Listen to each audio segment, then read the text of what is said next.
कलिकता दुष्कर्म और हत्यारे पीड़िता 31 वर्षीय ट्रेनी डाक्टर जीवन अत्यंत संघर्षपूर्ण थिला। पिला बेलू से बेस मेधावी थिले। पाठ पढ़िबा प्रति तांकर बहुत आग्रह थिला। से मिष्टाभाषी मध्य थिले। एका सांगरे सी जेई बा इंजीनियरिंग एवं मेडिकल रो एमबीबीएस एंट्रांस क्लियर करथिले एवं से भविष्यत रे डाक्टर हवा पई लक्ष्य रखिथिले एवं जेएनएम मेडिकल कॉलेज रे निज एमबीबीएस पढ़ा आरंभ करथिले। परवर्ती समय रे से पीजी करबा पई कलिकतार आरजी मेडिकल कॉलेज और हॉस्पिटल को बाछिथिले एवं दिन राति संघर्ष करि चलिथिले। निज परिवार को गोटे सुखी जीवन प्रदान करबा पई निज लक्ष्य रे पहुंचबा पई तांको लक्ष्य थिला से जने गोल्ड मेडालिस्ट ही थांते, किंतु तांको लक्ष्य अधारे रही गला। तेबे जहा तांको बापा कहंती जे सी निज झीर पढ़ा पाई बा निज झीर स्वप्न पूरण करबा पई अनेक परिश्रम करिसंती एवं तांको झियो मध्य निज बापा मांकर स्वप्न पूरण करबा पई एवं डाक्टर होबा पई अनेक चेष्टा करिसंती, किंतु तांको स्वप्न आज भांगी जाइछि।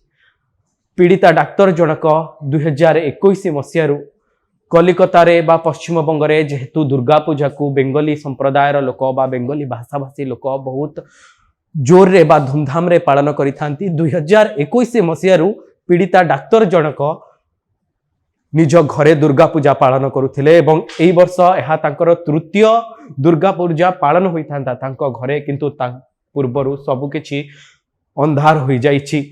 आउ तांको मां कहूथिले जे एई दुर्गा पूजा तांको घरे बहुत गुरुत्वपूर्ण भूमिका नौथिला, कारण से एई वर्ष निजर पीजी पढ़ा कंप्लीट करिथांते, किंतु ता पूर्वरु सब किछि अंधार होई गला एवं से निज झियो पाई न्याय मागिछंती एवं दोषी को कठोर शास्ति मिलिबा दरकार बोली कहिछंती।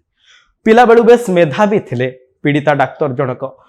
10वीं श्रेणी परीक्षा रे 90% रखिथिले। युक्त 2 परीक्षा रे से 89 बा 89% मार्क रखिथिले एवं परवर्ती समय रे निज डाक्तर होबार स्वप्न पछरे से लागे पड़िथिले।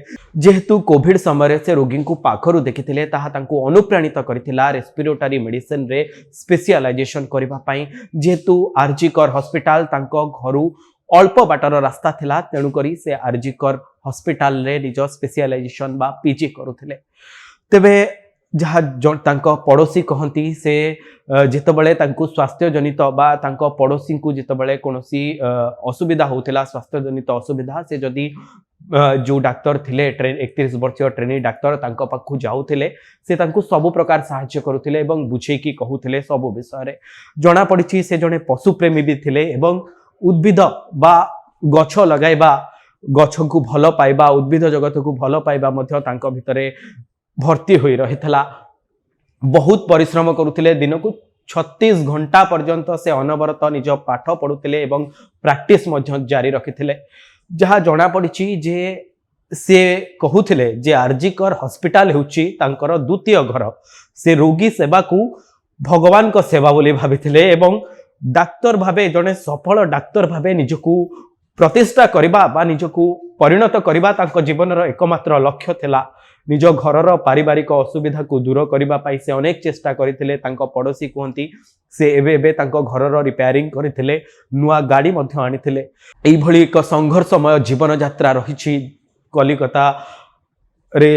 एई भली जो दुष्कर्म एवं परे हत्या होइछि, जो पीड़िता 31 वर्षीय ट्रेनी डाक्टर रहिछंती, तांको जीवन अत्यंत संघर्षपूर्ण एवं सफलता आड़क गति करुथला, किंतु ता पूर्वरु तांको सहित जहा घटी जाइछि एवं तापरे समग्र देश रे आंदोलन होइछि एवं तांको न्याय दबा पई समग्र देश रे दाबी जोर धरिछि, आंदोलन होउछि एवं सुप्रीम कोर्ट मध्य एई मामला रे हस्तक्षेप करिसंती एवं आसंता मंगलवार जस्टिस के.वाई. चंद्रचूड़ंकर अध्यक्षता रे 3 जण खंडपीठ आसंता मंगलवार ए मामला रे निजर राय सुनिबे बा सुनानी आरंभ हेबो।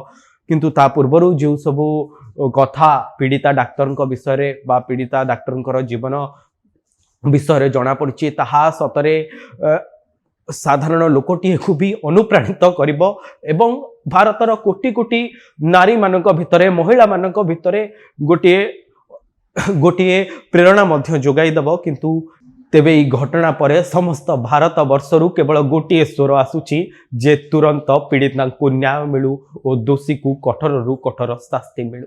यही अनेक न्यूज देखा आपण मैंने न्यूज रूम सहित जोड़ी हुई रुहतु। आम चैनल को लाइक करंतु, शेयर करंतु और सब्सक्राइब करंतु।